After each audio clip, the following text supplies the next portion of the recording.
देखिए बच्चों, प्रश्नावली 5.2 में आपको समांतर श्रेणी के पदों को ज्ञात करना है। इसके लिए सबसे पहले प्रश्न आपको दिया गया, देखिए ज्ञात कीजिए समांतर श्रेणी 2, 7, 12 डैश डैश का 10वां पद। इससे पहले हम समझ चुके हैं कि किसी भी श्रेणी का कोई पद ज्ञात करने का सूत्र क्या होता है। उसी सूत्र का हम उपयोग करेंगे यहाँ पर। सबसे पहले हल करने के लिए देखिए लिखा है श्रेणी 2, 7, 12 में।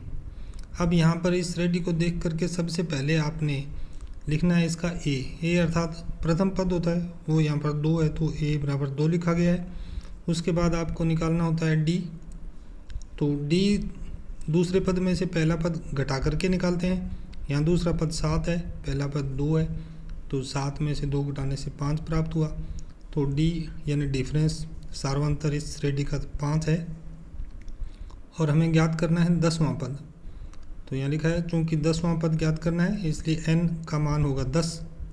अब हम इस सूत्र का उपयोग करेंगे। देखिए जो पहले हम समझ चुके हैं कि कोई भी पद अर्थात nवां पद निकालना हो तो ए एन बराबर ए प्लस एन माइनस 1 गुणा डी होता है। और इस सूत्र में हम यहाँ से हम मान लिख करके जो भी मान हमें दिए गए हैं हम अपना हल प्राप्त करेंगे। तो यहाँ पर देखिए ए एन की जगह ए 10 लिखना होगा क्योंकि 10वां पद ज्ञात करना है, एन की वैल्यू 10 है।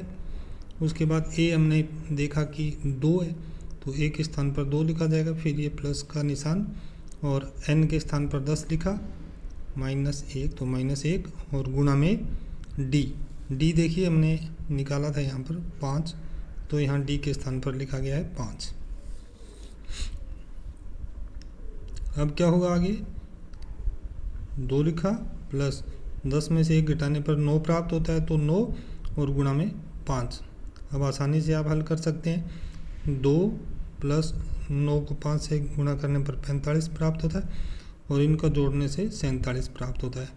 इसका मतलब ये हुआ कि इस दी गई समांतर श्रेणी का 10वां पद 47 होगा। इसी प्रकार देखिए एक प्रश्न और यहाँ पर लिया है मैंने।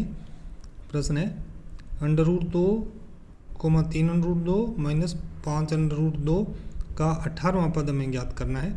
तो उसी प्रकार हम सबसे पहले ए लिखेंगे इस समांतर श्रेणी में, ए क्योंकि √2 है इसलिए यहाँ पर हम लिखेंगे √2 ए का मान हुआ। और डी का मान उसी प्रकार निकालेंगे, दूसरे पद में से पहला पद घटाना है तो लिखा है 3√2 माइनस √2 और ये यहाँ पर a2 माइनस a1 लिखा है अर्थात दूसरे पद में से पहला पद घटाना है। तो इनका घटाव करने पर 3√2 में से जब 1√2 घटाते हैं तो 2√2 बचता है, इसलिए डी का मान हुआ 2√2।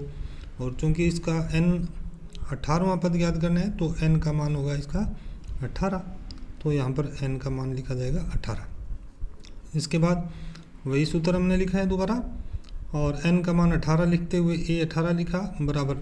अब यहाँ a 18 का अर्थ होता है 18वां पद, तो इसका जो भी उत्तर आएगा वो 18वां पद होगा। और यहाँ पर a की वैल्यू लिखेंगे, √2 है तो यहाँ पर √2 लिखेंगे, √2 लिख दिया है मैंने। और उसके बाद प्लस n का मान 18 और -1 गुणा डी का मान हमने निकाला था 2√2, तो यहाँ मैंने लिखा है 2√2। अब हम इसको हल करेंगे सामान्य प्रश्न की भांति कि √2 लिखा है यहाँ पे, प्लस 18 में से 1 घटाने पर 17 बचता है तो 17 लिखा और गुणा 2√2 लिखा। तो √2 प्लस 17 को 2√2 से गुणा करेंगे तो 17 दूने 34 √2 होता है और 34 √2 में 1√2 जोड़ने से 35 √2 प्राप्त होता है। अर्थात इस समांतर श्रेणी का 18वां पद होगा 35 √2। एक और प्रश्न देखिए, प्रश्न लिखा गया है कि हल कीजिए। पहला ये कि श्रेणी 21, 18, 15 डैश डैश का कौन सा पद -81 है। तो यहाँ भी हम उसी तरह लिखेंगे। देखिए यहाँ a बराबर 21 है क्योंकि पहला पद 21 और डी उसी प्रकार निकालेंगे, दूसरे पद में से पहला पद घटाने से 18 - 21 तो उत्तर -3 प्राप्त होता है, तो डी का मान -3 होगा। और यहाँ दिया हुआ कौन सा पद -81 है, यानी पद का मान दिया हुआ है -81। तो हमने माना कि n-वां पद -81 है, इसलिए यहाँ लिखा an बराबर -81। और कौन सा पद का मतलब होता है कि n क्या है, इसका n का मान हमें निकालना है। तो पहले की भांति हमें वही सूत्र लिखेंगे, सूत्र लिखा, और यहाँ पर जो जो मान हमारे पास हैं वो इसके अंदर रखते हुए हमने इसको हल किया है, देखिए।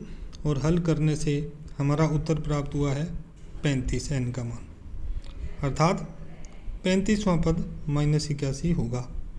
तो इन प्रश्नों में आपको ध्यान में रखना है कि सबसे पहले आपको ये सूत्र याद करना है, an बराबर a प्लस n-1 गुणा में d। और उसके बाद जो प्रश्न दिया है उसमें जो जो मान दिए हैं वो सबसे पहले हम यहाँ पर लिख लेंगे।